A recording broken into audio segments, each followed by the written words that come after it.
segala peraturan perundang-undangan segala peraturan perundang-undangan dengan seluruh-seluruhnya dengan seluruh-seluruhnya.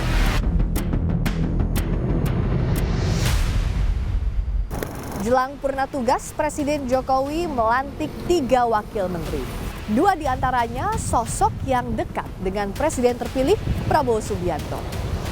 Bagaimana memastikan bagian transisi ini bukan soal balas budi, disertai perbaikan dan terjamin profesionalitasnya?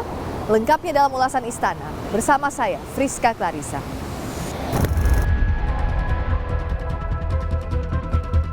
Dua bulan menjelang purna tugas, Presiden Jokowi melantik 3 wakil menteri. Salah satu yang dilantik merupakan keponakan Presiden terpilih Prabowo Subianto, Thomas Djiwandono. Thomas mengaku ia dipersiapkan untuk transisi pemerintahan Jokowi ke Prabowo. Menunjukkan kontinuitas dari Presiden Joko Widodo dan Presiden terpilih. Untuk itu saya akan bekerja erat dengan Ibu Menteri Keuangan, Ibu Sri Mulyani, dengan Wakil Menteri Keuangan 1, Pak Swahasil.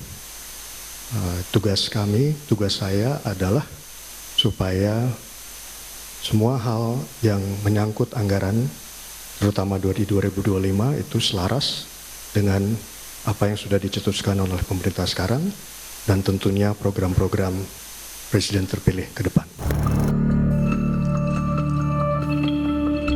Menteri Keuangan Sri Mulyani menegaskan bahwa masuknya Thomas Djiwandono untuk memperkuat komunikasi dalam tim transisi pemerintahan. Sri Mulyani juga menyebut Thomas Djiwandono akan terlibat dalam penyusunan RAPBN 2025. Jadi memang fokusnya untuk Mas Thomas nanti akan ikut dalam penyusunan RAPBN 2025 tersebut. Ya, ini sekarang dalam proses tahap penyusunan berdasarkan pembahasan dengan DPR yang kemarin sudah dilakukan. Tentu dengan masuknya Mas Thomas ya di sini akan membuat seluruh komunikasinya menjadi jauh lebih mudah. Presiden Jokowi membantah tudingan pelantikan 3 wakil menteri baru yang 2 diantaranya adalah orang dekat Prabowo sebagai bentuk bagi-bagi jabatan. Jokowi bilang dirinya sudah berbicara dengan Presiden terpilih Prabowo Subianto mengenai keberlanjutan pemerintahan termasuk lewat pelantikan 3 wamen baru. ini untuk melancarkan, memuluskan keberlanjutan. Bahwa isu bagi-bagi jabatan begitu Pak, gimana Pak? Enggak. Ini sudah saya bicarakan langsung dengan kepentingan pemerintah berikut. Saya sudah bicara dengan Presiden terpilih Bapak Prabowo Subianto. PDI Perjuangan pun merespons pelantikan 3 wakil menteri baru. Sekjen PDIP Hasto Kristianto mendorong dalam proses transisi ini, pemerintahan Prabowo harus berani kritis mengevaluasi pemerintahan Jokowi. Ya, kami melihat sebenarnya waktu-waktu ke depan ini adalah proses transisi pemerintahan yang harus dilakukan, evaluasi secara kritis bagaimana terhadap pemerintahan sebelumnya dan kemudian menjadi landasan bagi pemerintahan baru agar spirit kemajuan, terutama keadilan dan percepatan di dalam mewujudkan kesejahteraan rakyat dapat dilakukan. Dari 3 wakil menteri baru di Kabinet Jokowi, 2 diantaranya sosok dekat dengan Prabowo. Yang pertama, Thomas Djiwandono, Wakil Menteri Keuangan merupakan keponakan Prabowo Subianto, juga menduduki jabatan politik sebagai Bendahara Umum Partai Gerindra dan tim gugus tugas sinkronisasi Prabowo Gibran Pilpres 2024. Lalu Sudaryono, Wakil Menteri Pertanian, pernah menjadi asisten pribadi Prabowo. Selain itu, ia juga aktif di Partai Gerindra sebagai Ketua DPD Gerindra Jawa Tengah. Sementara Yulio Tanjung, Wakil Menteri Investasi sebelum menjadi Wamen, menduduki jabatan penata kelola penanaman modal ahli utama Kementerian Investasi BKPM.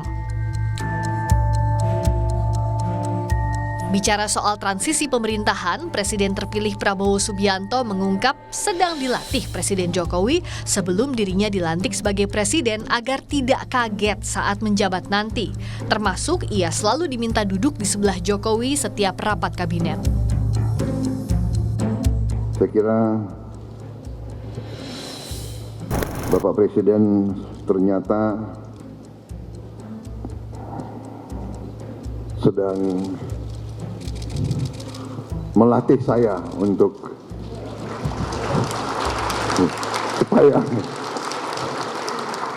supaya nanti nggak terlalu kaget begitu setelah saya dilantik, insya Allah. Beliau sekarang hampir semua rapat kabinet saya diikut sertakan dan duduknya sebelah presiden sekarang. Jadi, mohon maaf Menko. Pengamat politik Adi Praitno menyebut pelantikan orang dekat Prabowo, Thomas Djiwandono dan Sudaryono sebagai wakil menteri jadi bagian ospek peralihan kekuasaan.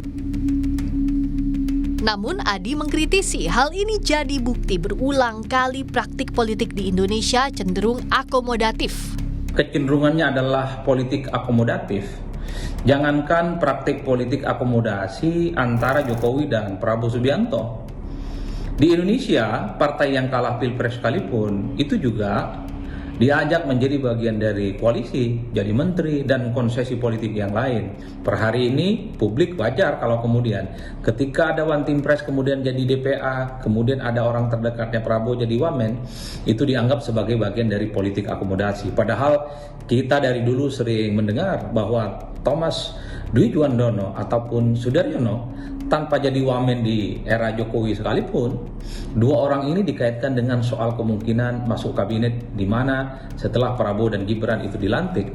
Kalau hari ini dua orang terdekat Prabowo ini dilantik, tentu sebagai upaya untuk di ospek dalam tanda kutip mempersiapkan bagaimana proses transisi peralihan kekuasaan dari Jokowi dan Prabowo itu bisa berjalan dengan mulus, terutama di bidang ekonomi, di bidang pangan ataupun di bidang investasi. Saya kira di situ konteksnya. Yang berbeda di transisi masa pemerintahan kali ini, Presiden terpilih Prabowo Subianto bagian dari kabinet Presiden Jokowi, sehingga jelas sejak awal narasinya keberlanjutan. Meskipun satu warna keberlanjutan, namun untuk transisi pemerintahan yang baik, diharapkan Presiden terpilih Prabowo Subianto bisa tetap mengevaluasi jika ada program di masa pemerintahan Presiden Jokowi yang perlu diperbaiki. Friska Clarissa, Wandi Hansen, Kompas TV, Jakarta.